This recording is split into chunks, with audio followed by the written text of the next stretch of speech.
given a number by the previous owner, but I have a Haltech ECU that I have to wire up. Then I'm going to take it out, get it dyno tuned, get the tune really dialed in a safe little mid-range. We're not going to max everything out because we want this car for a long time, not just a good time. And we'll see what it makes. But right now, if I had to give my best guess, I'd probably say it's making about 220 to the wheels, which is pretty good in this car. It's a very light car, so pretty happy with that.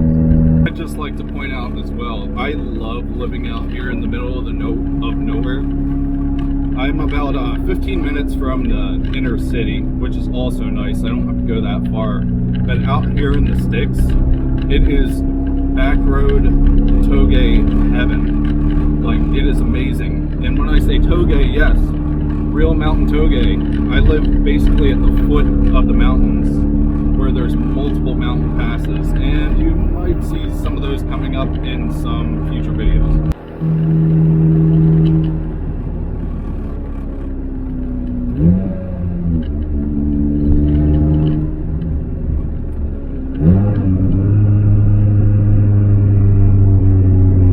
It's kind of crazy how loud this car is, even not being fully straight piped. It still has one catalytic converter in between the sorry about that, in between the downpipe and I guess you would call it the catback. So once I get rid of that, it should be a lot less restrictive as far as back pressure and whatnot goes. Interested to see how much better it's going to sound and how much better it's going to feel.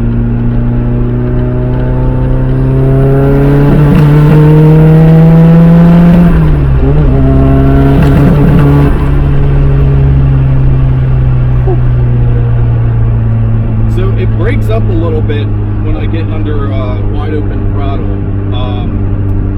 I'm not sure if it just needs new plugs, maybe some coilovers. But I don't feel like it's fuel cut because it's not a harsh like cut off. It still stays in boost, it just kind of hiccups. So I almost completely forgot to film an outro. Sorry about that. So yeah, that's the general rundown on my Nissan S13 Silvia. If you guys have any other questions or anything, feel free to leave that in the comments below. I will try and throw those into future videos here. But for now, I hope you guys enjoyed the video. I hope you guys enjoy the car as much as I do. And I appreciate you guys taking your time to watch my videos. Until next time, take care. Life as we know it.